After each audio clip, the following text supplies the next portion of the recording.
네, 시청자 여러분 안녕하십니까? 이슈를 더 쉽게 풀어드리는 더 뉴스 시작합니다. 민주당 이재명 대표가 대장동 성남FC 의혹과 관련해 배임과 뇌물 혐의 등으로 기소됐습니다. 한일 정상회담 여야 공방은 야당에서 국정조사 추진, 또 대통령 탄핵 이야기까지 나오면서 점점 더 격화하고 있습니다. 더 정치 시간에 풀어보겠습니다. 최신 드라마와 영화를 공짜로 볼 수 있는 불법 스트리밍 서비스 업체 이용자가 급증하면서 국내 제작사와 OTT 업체들이 경찰 고발을 포함해 공동 대응에 나섰습니다.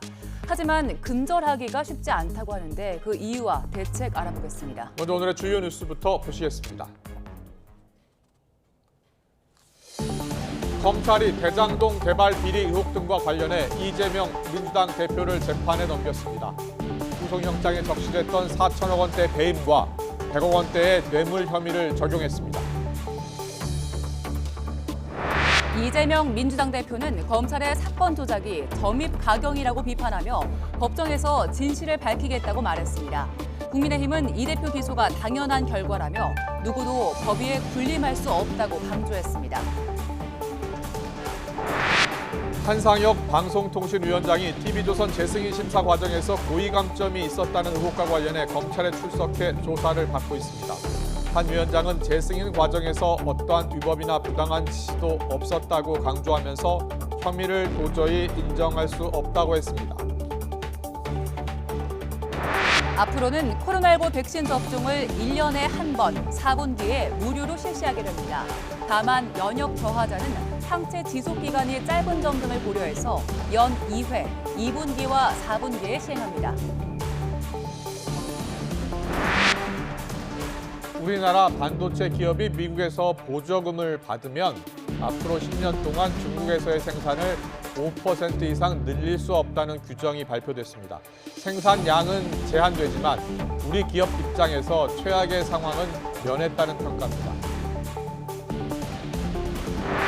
건조한 날씨 속에 전국 곳곳에서 산불 등 화재가 잇따르고 있습니다.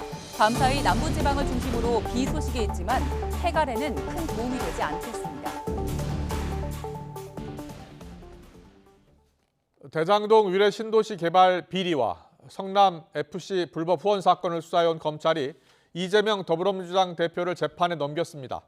지난달 구속영장에 적시했던 4천억 원대의 배임과 100억 원대의 뇌물 혐의를 그대로 적용했습니다. 취재기자 연결합니다. 나혜인 기자. 네, 서울중앙지방검찰청입니다. 자, 검찰이 공소장에 적시한 혐의부터 자세히 정리해 주시죠. 네, 우선 대장동 위례 신도시 개발 사업으로 4,895억 원대 배임과 이해충돌방지법, 옛 부패방지법 위반 혐의가 적시됐고 성남FC 후원금 사건으로는 133억여 원 뇌물과 범죄수익은닉규제법 위반 혐의가 적용됐습니다. 5개 혐의 모두 지난달 구속영장에 적혔던 혐의와 크게 다르지 않습니다.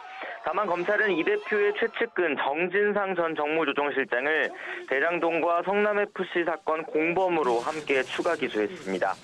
대장동 사건은 이 대표가 성남시장 시절 민간업자들에게서 성남도시개발공사 설립이나 재선 과정에 도움을 받고 대장동 사업권과 개발 이익을 몰아줬다는 구조로 설명됩니다. 검찰은 이 대표와 정 전 실장이 공모해 민간업자들에게 특혜를 주고 성남도시개발공사 이익은 고정이익 1,830억 원만 받고 나머지는 의도적으로 포기해서 결과적으로 공사에 4,895억 원대 손해를 끼쳤다고 결론냈습니다. 이렇게 직무상 비밀을 흘려서 민간업자들이 취한 부당이득은 대장동 사업에서 7,886억 원, 위례 신도시 사업에서 211억 원으로 계산했습니다. 성남FC 사건은 이 대표가 성남시장에 재선된 2014년부터 네이버와 두산건설, 차병원을 비롯한 관내 4개 기업에서 부정한 인허가 청탁을 받고 모두 합쳐 133억 5천만 원을 후원금 명목으로 뜯어냈다는 혐의가 핵심입니다. 네이버가 후원한 40억 원의 경우 비영리 단체를 끼워 넣어서 기부금인 것처럼 가장한 혐의도 적용됐습니다. 이번 사건을 수사해온 수원지검 성남지청은 성남FC에 뇌물을 준 김상헌 전 네이버 대표와 이재경 전 두산 부회장을 비롯한 관련자 7명도 함께 재판에 넘겼습니다. 네, 이 대표 체포동의안이 국회에서 부결된 지 3주가 지났습니다. 428억 약정 혐의 등 추가 혐의 결국 공소장에 적지 못했다고요? 네, 말씀하신 대로 화천대유 대주주 김만배 씨가 천화동인 지분 428억 원을 이 대표에게 직접 약속했다는 혐의가 대표적입니다. 검찰은 그동안 김 씨와 다른 대장동 일당, 정진상 전 실장 등을 상대로 보강 수사를 이어왔지만 아직 이 대표와 뚜렷한 연관성을 찾지 못한 것으로 보입니다.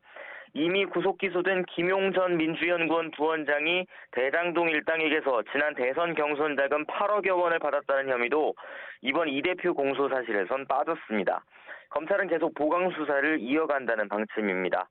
어쨌든 검찰은 재작년 9월부터 1년 반 동안 대장동 사건을 수사한 결과 개발 비리의 정점에 이 대표가 있다고 결론 냈습니다. 검찰은 지금까지 확보한 증거만으로도 충분히 유죄 입증이 가능하다는 입장이지만 이 대표가 직접 뒷돈을 받았다는 혐의가 빠지면서 앞으로 치열한 법정 공방이 예상됩니다. 지금까지 서울중앙지검에서 전해드렸습니다. 네, 정치권 반응 들어보겠습니다. 대장동 개발 비리, 성남 FC 후원금 의혹 이렇게 재판에 넘겨진 이재명 대표는 이미 검찰이 답을 정해놓은 답정 기소라면서 법정에서 진실을 밝히겠다고 말했습니다. 국민의힘은 이 대표에 대한 수사와 재판이 더 진행될 수밖에 없다면서 계속 대표직을 수행할 수 없는 게 아니냐고 직격했습니다. 국회 연결합니다. 손효정 기자. 네, 국회입니다. 검찰이 오늘 이재명 대표를 재판에 넘겼는데요. 자, 이 대표가 직접 입장을 밝혔죠? 네, 이재명 대표는 이미 답이 정해진 답정 기소라며 검찰이 온갖 압수수색 영장쇼를 벌이며 시간을 끌었을 뿐 전혀 놀랄 일도 아니라고 말했습니다. 이어 이미 정영학 녹취록에 대장동 일당이 김용전 부원장과 정진상 전 실장을 매수했다는 대화 내용은 하나도 담겨 있지 않다며 결국 법정에서 명명백백하게 진실이 드러날 것이라고 강조했습니다. 정해진 답대로 기소한 것입니다. 전혀 놀랄 일도 아닙니다. 검찰의 이번 기소로 이제 검찰의 시간이 끝나고 법원의 시간이 시작될 겁니다. 민주당은 이 대표 기소 직후 열린 긴급 최고위원회의에서 이 대표 수사에 정치 탄압 등 부당한 이유가 있다고 인정하고 오후 5시 당무위원회에서 당직 정지 예외 조항을 적용할지 논의하기로 했습니다. 민주당 당원 80조를 보면 부정부패 혐의로 기소된 당직자의 직무를 정지하되 정치 탄압 수사로 인정되면 당무의 의결로 이를 취소할 수 있다고 규정돼 있습니다. 이에 국민의힘은 혐의가 입증됐다는 판단이 서면 당연히 기소해야 한다며 백현동 쌍방울 사건 등 수사가 더 남은 만큼 이 대표가 대표직을 수행하지 못하는 게 아니냐고 지적했습니다. 이재명 대표가 더 이상 민주당이 대표를 수행할 수 없는 것이 아니냐. 이재명 대표에 대한 추가 수사와 추가 기소가 계속될 수밖에 없는 것이다. 한일 정상회담 결과를 놓고 여야 공방 더 격화하고 있는데요. 오늘도 계속되고 있죠? 네, 민주당이 대일 외교 국정조사 추진을 검토하겠다고 밝힌 가운데 국민의힘은 정상회담 성과가 국정조사 대상이 되지 않는다고 잘라 말했습니다. 주호영 원내대표는 오늘 오전 기자들을 만나 이번 회담은 민주당이 한일 관계를 파탄으로 몰아넣었던 것을 수습하는 과정이라며 조금 기다리면 윤석열 대통령의 한일 외교 정상화가 역사적으로 긍정적 평가를 받을 것이라고 강조했습니다. 이웃인 일본과 우리가 언제까지나 지금 상태처럼 외면하고 지낼 수는 없는 거 아니겠습니까? 미래를 보고 긴 역사의 흐름을 보고 서로 도움이 되는 길을 찾아가는 과정이기 때문에 민주당은 대일 외교 공세 수위를 더 높였습니다. 박홍근 원내대표는 오늘 아침 회의에서 국정조사와 함께 청문회를 빠른 시일 안에 실시하자고 제안했고 국민의힘이 이를 거부할 경우 다른 야당들과 신속하게 추진 방향을 협의하겠다고 설명했습니다. 윤석열 정부의 굴욕적 비정상회담을 둘러싼 의혹과 책임을 규명하기 위해 국회 차원의 조사가 불가피합니다. 유관 상임위가 참여하는 합동청문회를 국정조사와 함께 잠시 뒤 국회 행정안전위원회 전체 회의에 한창섭 행안부 장관 직무대행과 심규선 일제강제 동원 피해자 지원재단 이사장이 출석하는데 강제징용 해법을 두고 공방이 이어질 것으로 보입니다. 지금까지 국회에서 전해드렸습니다. 산업통상자원부는 이번 한일 정상회담의 후속 조치로 일본 측의 세계 품목 수출 규제 해제와 우리 측의 WTO 제소 철회 절차를 이번 주 안에 마무리할 예정이라고 밝혔습니다. 산업부는 이번 주 우리 측에서 전략물자 수출입 고시의 개정 착수와 함께 조속한 화이트리스트 복원을 위해 일본 측과 협의를 추진한다며 이같이 설명했습니다. 또 반도체 등 첨단 산업에서 국내 제조업과 일본의 소재, 부품, 장비 산업의 강점을 연계한 안정적 공급망을 구축하고 용인 반도체 클러스터에 일본 소보장 기업을 유치한다는 계획입니다. 정부는 철강과 에너지, 조선 등 중단된 소통 채널을 재개하며 반도체와 공급망, 수소와 산업정책 등 협력 채널을 확대하는 가운데 콘텐츠 등 유망 수출 산업의 대일 수출과 투자 유치를 확대하기로 했습니다. 일본 방문길에 오른 권영세 통일부 장관이 납북자 문제와 관련해 일본 관방장관과 만나 서로 협력할 부분이 무엇이 있는지 같이 모색해 볼 생각이라고 밝혔습니다. 권 장관은 오늘 김포국제공항에서 출국 전 기자들과 만나 일본과의 협력을 통해 우리의 인도주의적인 문제를 풀어나가는 데 도움이 될 것이라고 본다며 이같이 말했습니다. 북한 도발에 대해선 대북 제재 관련 한미일 협력이 매우 중요하다며 특히 일부 주요 국가들이 안보리 차원의 협력에 대해 그렇게 협조적이지 않은 상황에서 더욱더 한미일 협력이 중요하다고 생각한다고 설명했습니다. 일본 외무성의 강요급 초청 프로그램에 따라 3박 4일 일정으로 일본을 방문하는 권 장관은 도쿄에서 하야시 요시마사 외무상, 마스노 히로카즈 관방장관 등 일부 정부 인사와 면담할 예정입니다. 추경호 부총리가 부동산 관계장관 회의를 열고 최근 주택시장 상황을 점검할 예정입니다. 네, 이 자리에서는 올해 공동주택 공시가격 산정 결과도 공유하는데 이에 따른 보유세 부담 변화 등 관련 영향을 살펴볼 예정입니다. 회의 시작에 앞서 추경호 부총리의 모두 발언 함께 들어보겠습니다.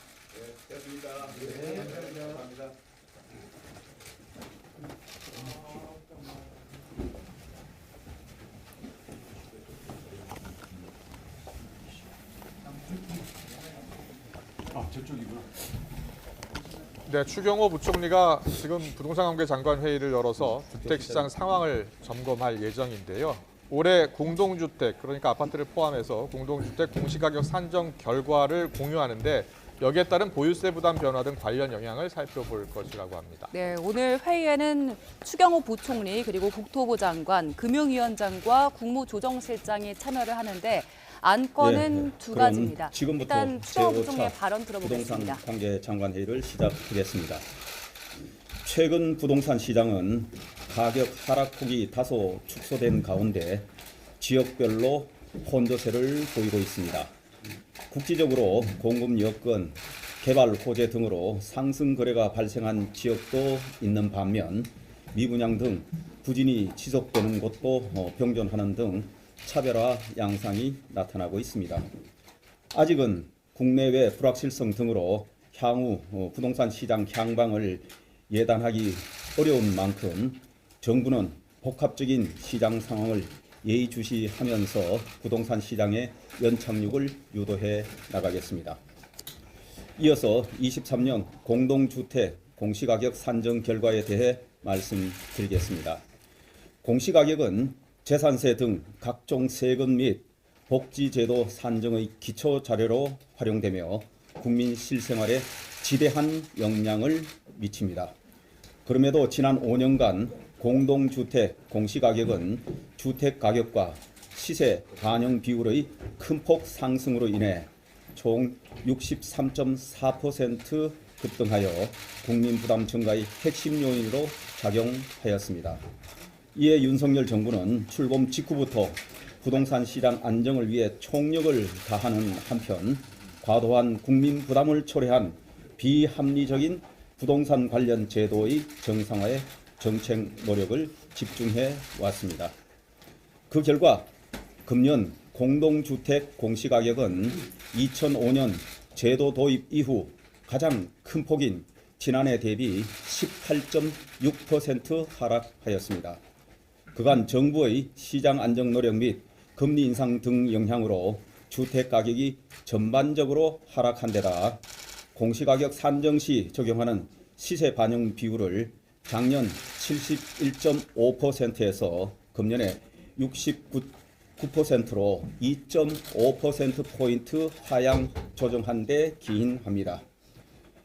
공시가격 하락 등으로 금년도 보유세 부담은 작년 대비 크게 줄고 2020년 수준보다도 줄어들 것으로 예상됩니다. 보유세는 공시가격을 기반으로 한 과세 표준에 세율을 적용하여 산정되는 만큼 공시가격 하락의 영향을 받아 세 부담이 1차적으로 경감되었고, 이에 더하여 지난해 부동산 세율 인하 등 세제 정상화 조치를 통해 담세력에 상응하는 수준으로 세부담을 추가 경감하였기 때문입니다. 세부담뿐만 아니라 공시가격을 기초로 산정되는 각종 국민부담도 크게 완화됩니다. 건강보험 지역가입자의 경우 개인의 소득과 재산에 의해 건강보험료가 결정되는데, 공시가격 하락 등으로 지역가입자 보험료 부담이 세대당 전년 대비 월 평균 3.9% 감소할 전망입니다.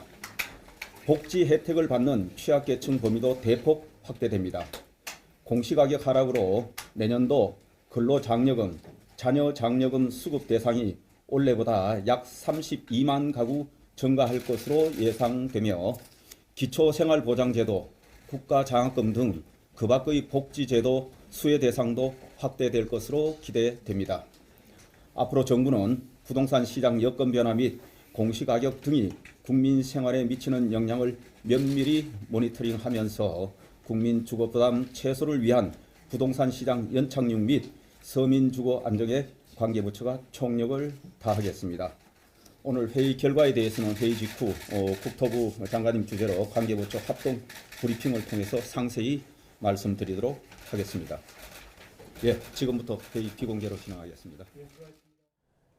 네, 공시가격 관련해서 발표가 있었죠. 지난 5년간 공시가격이 63.4%나 급등했는데 작년에 18.6% 정도 떨어졌다. 예. 그래서 전반적으로 공시가격이 2020년 수준으로 줄어들 것으로 예상이 되고, 세 부담도 1차적으로 감경되고, 세제 정상화 조치로 2020년보다, 그러니까 약 3년 전보다 보유세가 더 줄어들 것으로 예상된다라는 발표가 있었죠. 네, 그렇습니다. 그리고 이에 따라서 각종 국민의 부담이 완화될 걸로 내다봤는데요. 예. 지역가입자의 보험료 부담도 줄어들 걸로 봤습니다. 3% 넘게 감소할 걸로 내다봤는데 저희가 자세한 내용은 이후에 정리해서 다시 전해드리겠습니다. 네.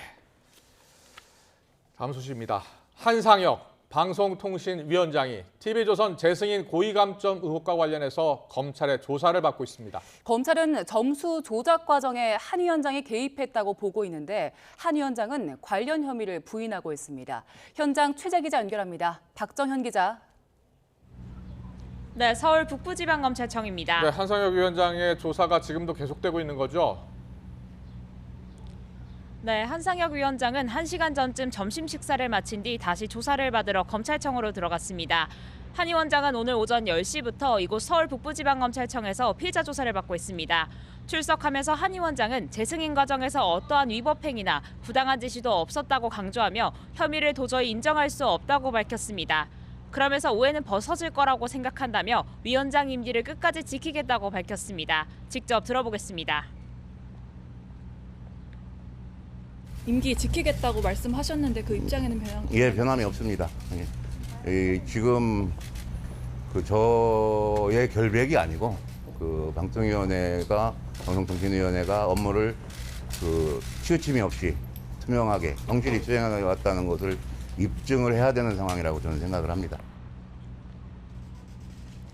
한 위원장은 앞서도 검찰 수사가 중도 사태를 압박하기 위한 거라며 반발해 왔습니다. 그러나 검찰은 한 위원장이 지난 2020년 TV조선 재승인 심사 때 최종 평가 점수를 고의로 깎도록 지시했다고 보고 있습니다. 당시 TV조선은 총점은 재승인 기준을 넘겼지만 일부 영역에서 과락을 받으며 조건부 재승인을 받았습니다. 검찰은 이 과정에서 일부 심사위원들이 고의로 점수를 낮춘 정황을 확인하고 여기에 방통위 간부들이 관여했다고 의심하고 있습니다. 특히 한 위원장은 특정 인물을 재승인 심사위원회 위촉하도록 개입하고 점수 조작 사실을 알면서도 방통위 상임위원들에게 숨겨 TV조선의 조건부 재승인을 의결하게 한 혐의를 받고 있습니다. 이처럼 한상혁 위원장을 의혹의 정점으로 보는 검찰과 혐의를 전면 부인하고 있는 한 위원장의 입장이 팽팽하게 맞서는 만큼 오늘 조사가 밤 늦게까지 이어질 가능성도 배제할 수 없습니다. 네, 앞서 같은 의혹으로 방통위 관계자들이 구속됐는데 검찰이 한상혁 위원장에 대해서도 구속영장 청구를 검토하고 있는 겁니까? 네, 검찰은 오늘 조사를 마친 뒤 곧바로 한 위원장의 신병 처리 방안을 결정할 계획입니다. 해당 의혹으로 방통위 방송정책부서 간부 2명과 당시 심사위원장이었던 윤모 교수가 구속 상태로 이미 재판에 넘겨졌습니다. 이들의 첫 재판은 다음 달 4일 열릴 예정인데요. 이렇게 관련자들이 모두 구속 기소된 가운데 지난달 16일 한 위원장의 사무실과 자택을 압수수색하는 등 검찰의 칼끝도 한 위원장을 정조준하고 있어 구속영장 청구는 예정된 수순일 거라는 전망이 나옵니다. 지금까지 서울 북부지방검찰청에서 YTN 박정현입니다. 이번 러시아 방문을 평화의 여정이라고 규정했던 시진핑 중국 국가주석. 막상 포장을 뜯어보니 평화보다는 반미 공조에 방점이 찍혔습니다. 1년 넘게 이어지는 우크라이나 전쟁도 장기전으로 접어들 걸로 보입니다. 중국 연결합니다. 강정규 특파원.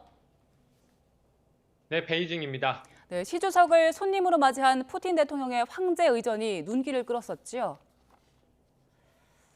네, 외교는 격식이 반이라고 하죠. 크렘린궁에서 가장 크고 화려한 성 게오르기 홀에서 공식 환영식이 열렸습니다. 지난해 9월 30일 푸틴이 우크라이나 점령 지역 4곳의 합병 조약에 서명했던 장소입니다. 지각 대장으로 악명 높은 푸틴이 매번 먼저 나와 기다리고 있던 것부터 평소와 달랐다고 할 수 있는데요. 황제 의전이라고 불릴 만큼 극진한 예우로 시 주석의 이번 러시아 방문이 얼마나 중요한지 보여줬습니다. 시 주석도 이에 화답해 푸틴 대통령에게 올해 중국을 방문해달라고 초청했습니다. 네, 그럼 얼마나 큰 선물을 주고받았길래 이런 극진한 대접을 받은 건지 회담의 내용도 전해주시죠. 네, 가장 눈에 띄는 성과는 시베리아의 힘 2 가스관 건설 계획에 합의한 겁니다. 푸틴은 2030년까지 중국에 최소 10억 입방미터의 가스를 공급할 수 있을 것이라고 강조했습니다. 러시아 입장에선 유럽 수출이 끊긴 천연가스의 새로운 활로를 뚫어 전쟁 자금을 댈 수 있고 타이완 통일 과정에서 서방의 제재에 맞닥뜨릴 수 있는 중국도 안정적인 에너지원을 확보한 셈입니다. 푸틴은 또 러시아를 떠난 서방 기업의 빈자리를 중국 기업이 대체하도록 돕겠다면서 인공지능과 정보통신 분야 기술 협력을 언급했습니다. 양국 간 무역 결제에 달러가 아닌 위안화 사용도 확대할 계획입니다. 이번 합의를 두고 반미 경제 협력이란 표현이 나오는 이유입니다. 네, 그럼 시 주석과 젤렌스키 우크라이나 대통령의 화상회담은 어떻게 되는 겁니까? 네, 두 정상은 전면적 협력 동반자 관계 심화에 관한 공동 성명도 발표했습니다. 앞서 말씀드린 경제 협정과 함께 이번 회담의 양대 성과로 꼽히는데요. 러시아는 타이완 독립에, 중국은 모든 형태의 대러 제재에 반대한다며 반미 연대를 다졌습니다. 러시아의 철군에 대한 언급 없이 우크라이나 평화회담을 촉구한 것도 같은 맥락입니다. 시 주석과 젤렌스키 우크라이나 대통령의 통화 가능성이 낮다고 선을 긋기도 했는데요. 젤렌스키는 시진핑 대신 기시다 후미오 일본 총리를 만나 5억 달러 지원 약속과 함께 G7 정상회의에 초청받았습니다. 지금까지 베이징에서 전해드렸습니다. 미국은 러시아를 방문해 푸틴 대통령과 정상회담을 가진 중국 시진핑 국가주석을 연일 비판했습니다. 중국이 러시아의 우크라이나 철군을 압박해야 한다고 거듭 강조하면서 러시아에 대한 중국의 무기 지원 가능성이 여전하다고 의심했습니다. 김태현 기자의 보도입니다. 미국 백악관은 우크라이나 문제에 대한 공조에 나선 중국과 러시아 정상을 거듭 성토했습니다. 존 커비 백악관 조정관은 중러 정상회담에서 우크라이나 전쟁의 신속한 종식을 암시하는 어떤 것도 보지 못했다고 말했습니다. 중국이 우크라이나 전쟁에서 건설적인 역할을 원한다면 러시아가 우크라이나 영토에서 철군하도록 압박해야 한다고 강조했습니다. 유엔 헌장의 원칙을 준수했다는 시진핑 주석을 겨냥해 러시아의 철군이야말로 유엔 헌장을 따르는 것이라고 지적했습니다. Following the UN Charter would mean that Russia should withdraw from all the territory inside Ukraine, the territory of another member state of the UN. 중재자로 나선 중국의 역할도 역시 부정적으로 언급했습니다. I don't think you can reasonably look at China as impartial in any way. They haven't condemned this this invasion. They haven't stopped buying Russian oil and Russian energy. 중국의 살상무기 지원에 대해서는 그 가능성이 여전히 있다고 보지만 중국이 러시아에 무기를 제공하려고 결정했거나 제공할 것이라는 징후는 보지 못했다고 말했습니다. 다만 일부 중국 기업이 러시아에 이중 용도 품목을 제공했을 수 있다고 덧붙여 직접적인 무기 지원 대신 전쟁에서 쓸 수 있는 물자를 지원했다는 의심을 내비쳤습니다. YTN 김태현입니다.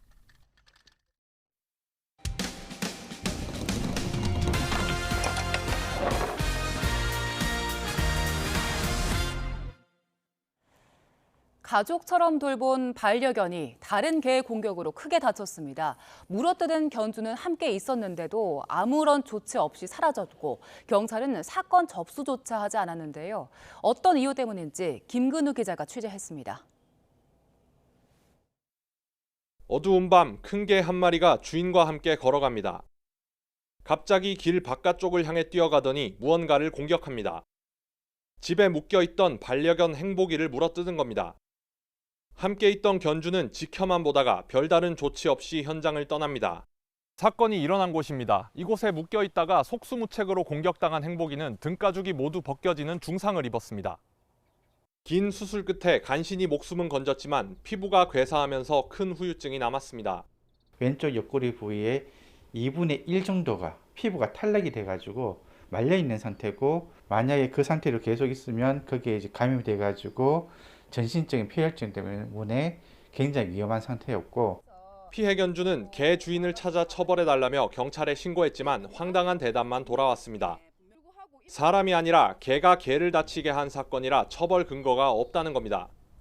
사건 당시 주인이 상황을 모두 지켜보고도 말리려는 시도조차 하지 않은 걸 강조했지만 허사였습니다. 개가 개를 물었었을 때는 재물손괴 인정도 안 되고 경범죄 인정도 안 된다고 제가 3번이나 찾아갔지만 다 무시당하고 돌아가라고 하시더라고요. 하지만 비슷한 상황에서 견주에게 사육관리 의무 위반 책임을 물은 사례도 있었습니다. 명백히 재물손괴가 맞고요. 견주에게 책임을 물리고 개를 치료해주도록 하는 그런 조치가 이루어져야 되는 게 당연합니다. 경찰은 신고를 접수한 뒤 가해 견주를 찾고 있지만 아직 정식으로 사건화한 건 아니라고 밝혔습니다. YTN 김근우입니다. 구독자 수가 많은 유튜브 계정을 나눠준다며 초등학생을 꼬드겨 성착취물을 제작한 남성이 재판에 넘겨졌습니다. 수원지방검찰청은 유튜브 방송 나눔을 미끼로 성착취물을 제작하고 부모들을 상대로 돈을 뜯어내려 한 20대 남성 A씨를 구속 기소했습니다. A씨는 재작년 7월쯤 10살 여아 등 4명의 휴대전화에 원격 조정 앱을 설치해 신체 노출 영상을 촬영하는 방식으로 성착취 영상을 제작한 혐의를 받습니다. A씨는 어린이들이 많이 보는 영상에 구독수가 많은 계정을 무료로 준다는 댓글을 달아 어린이들을 유인한 걸로 드러났습니다. 어린 자녀가 보는 앞에서 아내를 폭행한 남성이 징역형의 집행유예를 선고받았습니다. 인천지방법원은 특수상해와 아동학대 혐의로 기소된 40대 남성 A씨에게 징역 2년을 선고하고 형의 집행을 3년 유예했습니다. 재판부는 사진 등을 볼 때 아내가 다친 정도가 심각했던 걸로 보이고 폭행을 목격한 아이들의 충격도 컸을 걸로 보이는 점 등을 고려했다며 양형 이유를 설명했습니다. 저는 이게 위조나 범죄라고 생각하지 않아요. 너는 계획이 다 있구나.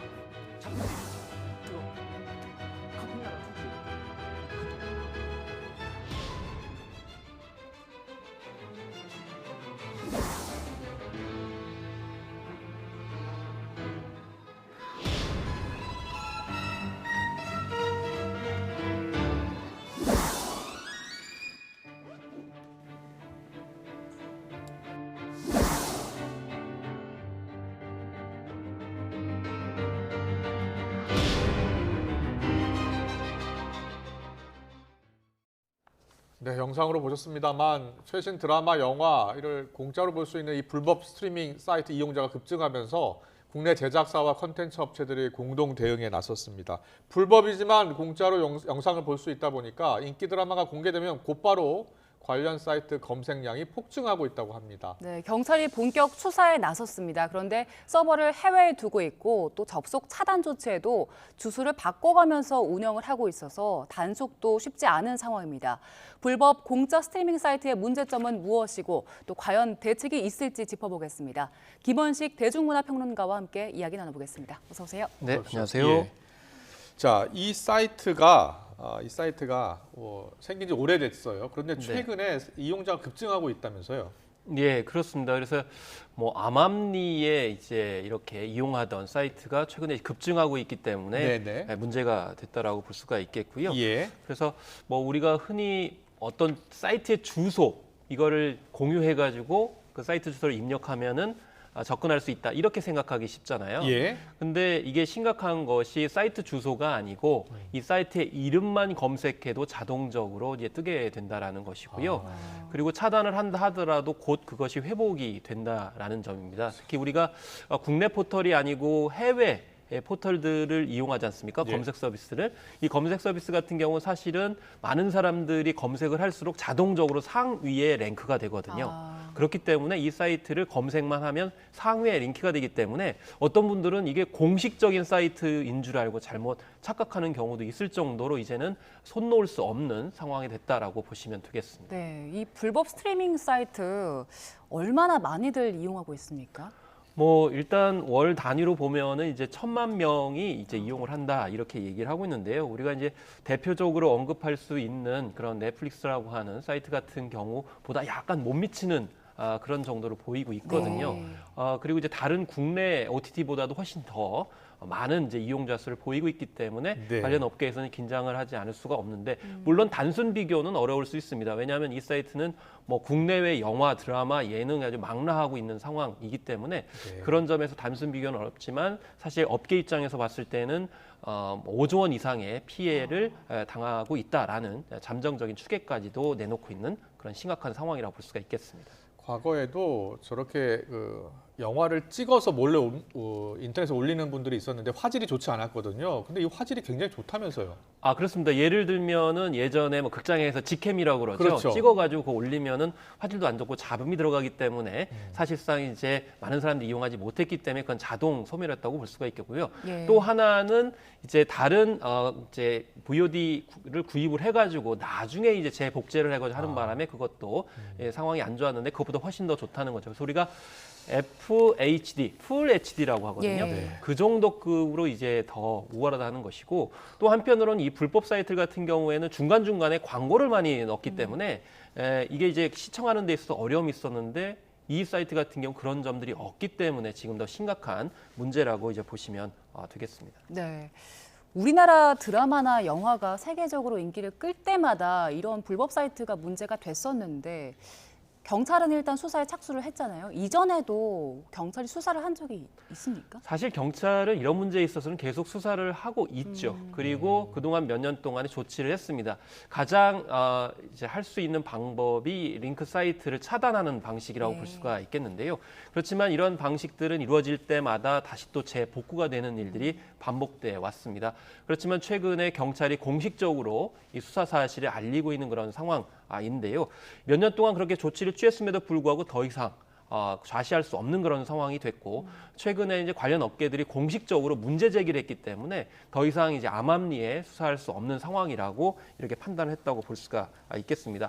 어쨌든 이 공론화하는 것을 통해서 얻을 수 있는 효과는 이 사이트가 불법이라는 것을 대중적으로 공식적으로 공인했다라는 겁니다. 그렇기 때문에 이용자라고 부를 수 있을지는 모르겠습니다만은 이 사이트를 방문하는 행위 자체에 대해서 경각심, 그러니까 범죄 행위라는 것을 공론화했다라는 점도 이번에 뭐 수사기관에서 목적을 한 게 아닌가 싶습니다. 네, 이 수사에 어려움을 겪을 수밖에 없는 이유가 이 해당 사이트 서버가 해외에 있다면서요? 네, 지금 공식적으로는 도미니카 공화국에 있는 것으로 이렇게 알려지고 있는데 대체적으로 이 불법 사이트 같은 경우는 해외 서버를 갖고 있는 것이 이제 일반적이라고 볼 수가 있겠습니다. 그것은 수사를 이제 피하기도 하고 또 해외에다가 서버를 두었을 경우에는 이리저리 옮길 수 있어서 수사망을 피할 수가 있는 점이 있기 때문인데요. 그렇지만 이 해당 사이트는 과연 도미니카 공화국에 있는지조차도 지금 알 수 없는 그런 상황이라고 볼 수가 있겠습니다. 네. 그래서 사실 이런 점 때문에 국내 수사에 한계가 있기 때문에 현지 수사기관과 공조를 해야 되는 그런 상황이라고 볼 수가 있겠는데요. 우리가 네. 이 접속을 차단했을 경우에는 우회해서 다시 운영하는 방식들이 벌어지고 있는데 이랬을 경우 해결 방법은 구체적으로 운영하는 사무실 그곳을 정확하게 파악을 해서 운영자들을 검거하는 수밖에 없습니다. 그래서 앞서서도 이제 웹툰 업계에서도 이 불법 업로드 콘텐츠 때문에 굉장히 어려움에 처했었거든요. 예. 한 2번 정도를 실제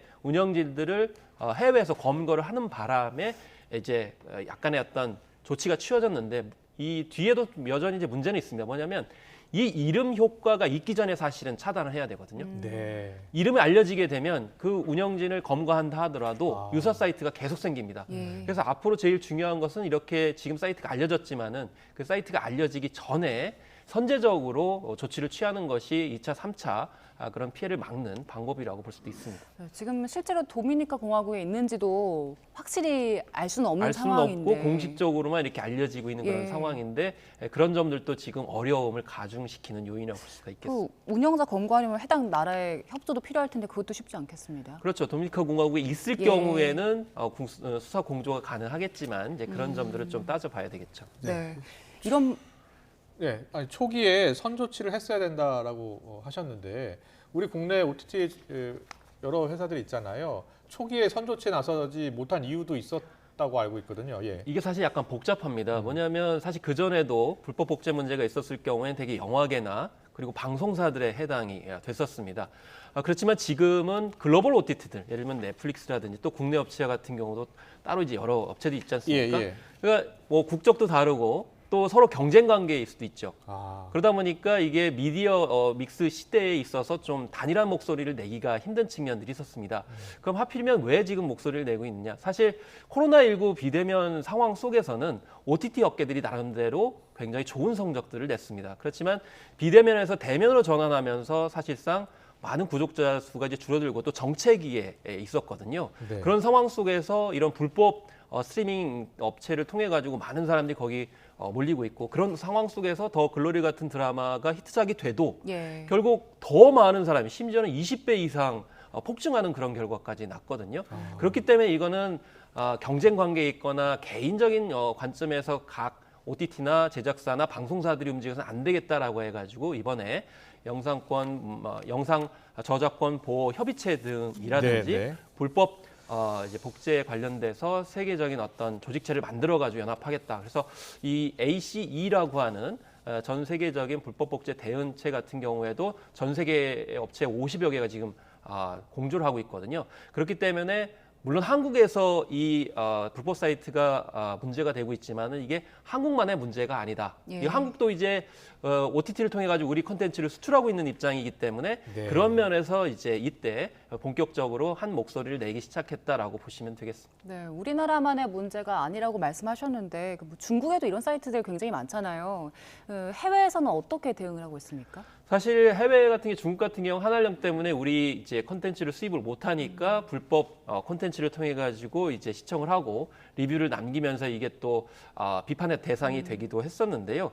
사실 전 세계적으로 지금 불법 사이트 같은 경우 한 2,500개 이상 되는 것으로 이제 공식적으로 이제 알려지고 있습니다. 예. 그 가운데에 한글 사이트 같은 경우 한 250개 정도 되는 것으로 이렇게 나타나고 있는데요. 10분의 1이네요. 예, 그렇습니다. 그래서 무엇보다 중요한 것은 이제 인터폴을 통해 가지고 공조를 하는 방식이 가장 일반적이라고 볼 수가 있겠고요. 그리고 이번 경우처럼 굉장히 심각한 경우에는 이제 현지에 공조를 통해 가지고 운영진을 검거하는 방식이라고 볼 수가 있는데 사실 사전적으로는 제일 많이 하는 것은 링크를 차단시키는 것이고요. 더 강력하게 하는 것은 중국과 러시아 같은 방식입니다. 그거는 모든 등록된 업체들은 해당 소프트웨어를 반드시 장착해야만이 그걸 이제 서비스를 이용할 정도로 하는데 이건 사실 좀 약간 위험할 수 있는 게 검열의 소지가 있거나 사생활 침해 소지가 있기 때문에 이런 점에서 한계가 있는 측면이 있어서 결국 이 자유로운 이용과 사생활의 침해 문제 그 빈틈을 이제 이런 불법 사이트가 악용하고 있다라고 보시면 되겠습니다. 그렇군요. 자, 그러면 법적으로 좀 알아보겠습니다. 이게 이 공짜로 소비하는 이용자들도 역시 처벌의 대상이 될 수 있다고요?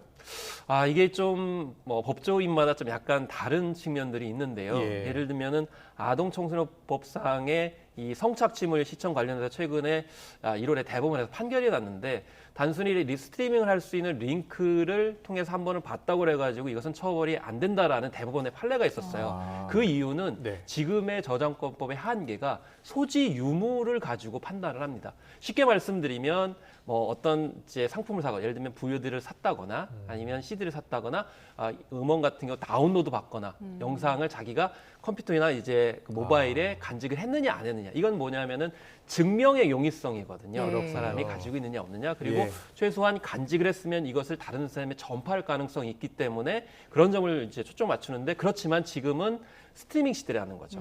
옛날에 소지 여부를 가지고 처벌했던 시대와는 맞지 않다라는 지적을 하고 있는 거고 다만 이제 지적하는 것이 스트리밍 링크를 다른 사람한테 공유하는 행위 이것에 대해서는 처벌이 이제 된다는 겁니다. 왜냐하면 그건 혼자만이 한 게 아니고 다른 사람한테 방치를 했다라는 조장의 어떤 의미가 있기 때문에 이제 그런 법들은 처벌이 된다. 그래서 우리가 흔히 이제 링크 시켜주는 그런 풍조들 있잖아요.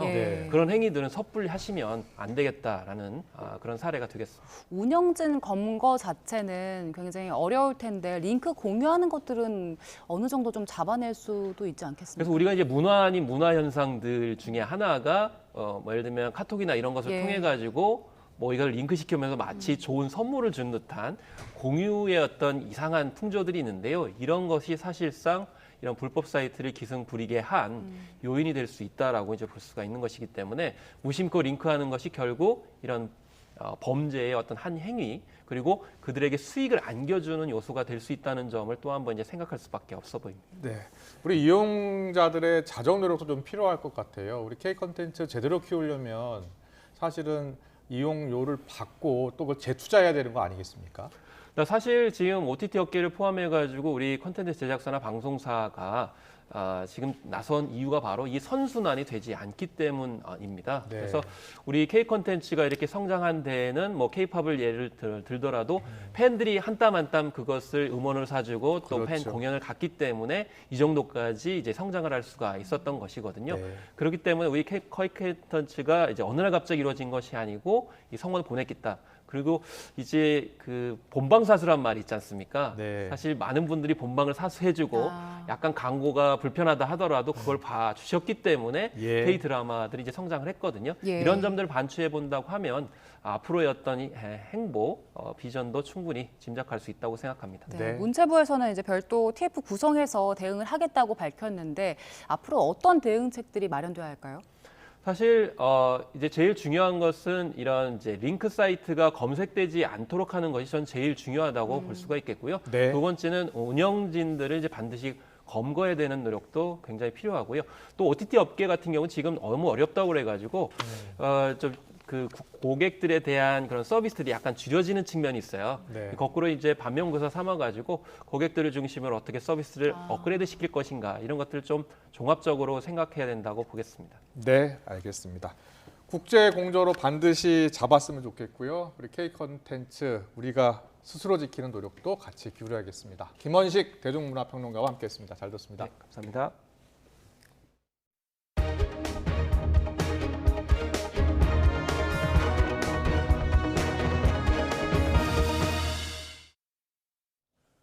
강원도 화천과 양구 등 최전방 접경 지역에서 발생한 산불이 이틀째 이어지고 있습니다.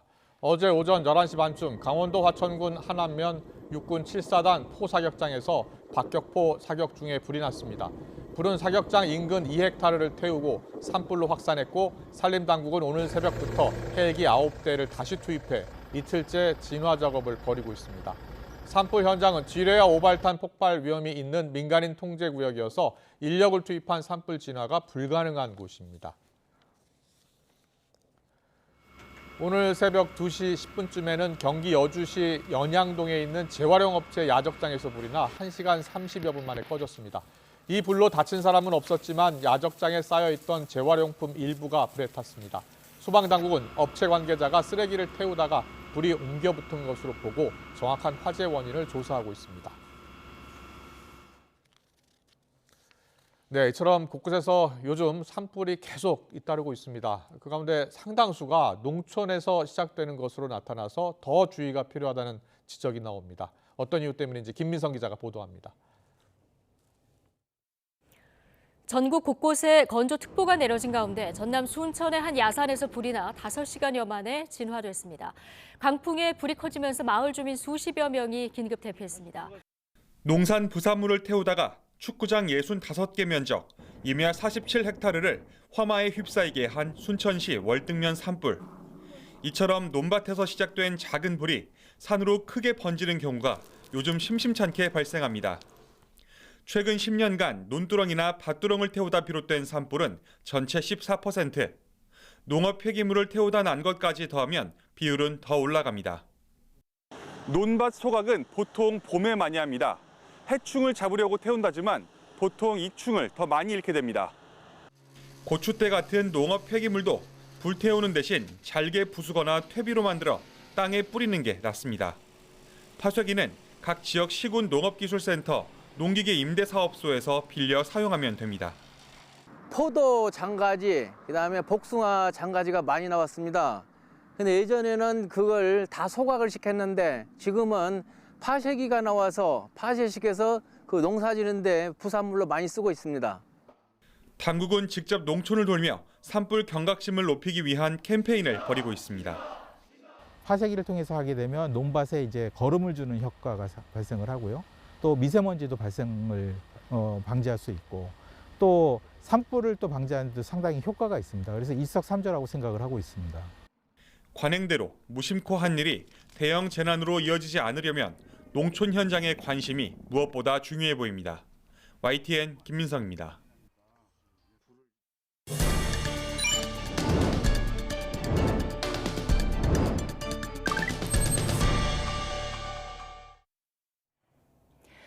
낮 기온이 20도를 넘어서면서 5월 중순의 봄 날씨가 느껴지는데요. 활짝 핀 봄꽃도 계절의 변화를 보여줍니다.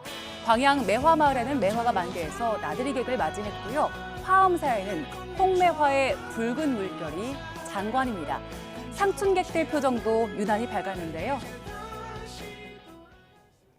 꽃 구경 와서 그런지 너무 기분도 좋고 언니들하고 재밌게 놀다 가고 싶어요. 올라오는 길도 되게 예쁘더라고요. 그래서 풍경도 보고 제 봄을 알리는 매화를 보면서 봄을 먼저 맞이하는 기분이 들었습니다.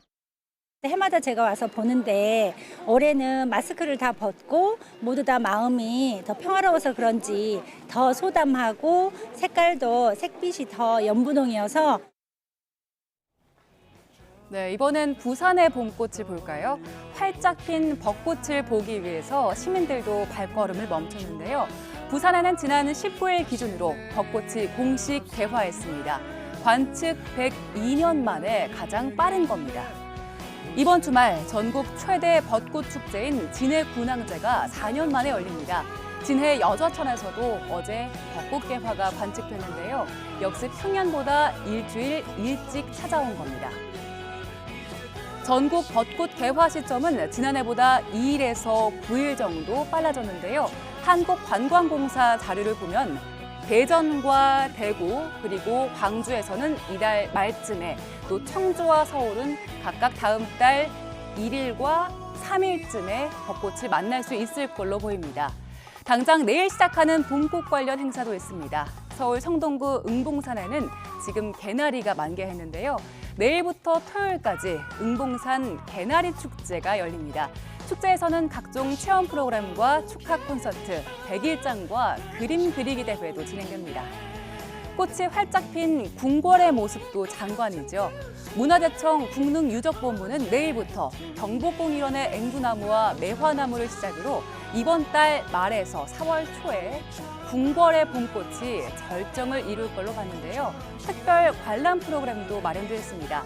먼저 창덕궁은 다음 달 6일까지 창덕궁 낙선제 후원을 둘러보는 행사를 진행하고요. 덕수궁에서는 오는 28일부터 다음 달 5일까지 살구꽃을 감상할 수 있는 프로그램을 운영하는데요. 덕수궁 내부를 둘러보면서 전문 해설사에게 덕수궁에 얽힌 이야기도 들을 수 있습니다. 코로나 확산 이후 중단됐던 봄축제가 오랜만에 열릴 만큼 많은 나들이객들이 몰릴 걸로 예상되는데요. 이 때문에 지자체와 경찰도 인파사고 관리에 나섰습니다. 주말에 봄나들이 계획하는 분들 많을 텐데 안전을 잘 챙기면서 봄 기운도 느끼고 꽃구경 즐기시면 좋겠습니다. 낮 기온이 크게 오르면서 따뜻함을 넘어 다소 덥게 느껴지고 있습니다. 현재 서울 기온은 24.5도로 올봄 최고 기온이고요. 3월 하순 기준으로 서울 지역 관측 아래 가장 따뜻한 날입니다. 다만 낮 동안에는 반소매 차림이 어색하지 않더라도 해가 지면 금세 쌀쌀해지니까요. 겉옷으로 체온 조절 잘해주시기 바랍니다. 오늘 낮 동안에는 고온 현상이 이어지고 있지만 하늘빛이 점차 흐려지겠습니다. 건조함을 달래줄 단비 소식이 있기 때문인데요. 제주도는 이미 비가 시작됐고요. 늦은 오후에는 남부지방에, 밤 사이에는 전국 대부분 지역에 비가 내리겠습니다. 내일 낮까지 수도권과 강원 중북부에는 5mm 안팎의 적은 비가 지나겠지만 충청 이남에는 최고 30mm, 제주도에는 모레까지 10에서 50mm의 비가 예상됩니다. 내일 아침에는 대부분 15도 안팎을 보이며 오늘보다 공기가 더 부드러워지겠습니다. 서울과 대전 13도, 광주와 부산 15도가 예상됩니다. 내일 낮 기온은 오늘보다 낮겠지만 여전히 예년 기온을 웃돌며 따뜻하겠습니다. 서울 21도, 대전 17도, 대구 18도가 예상됩니다.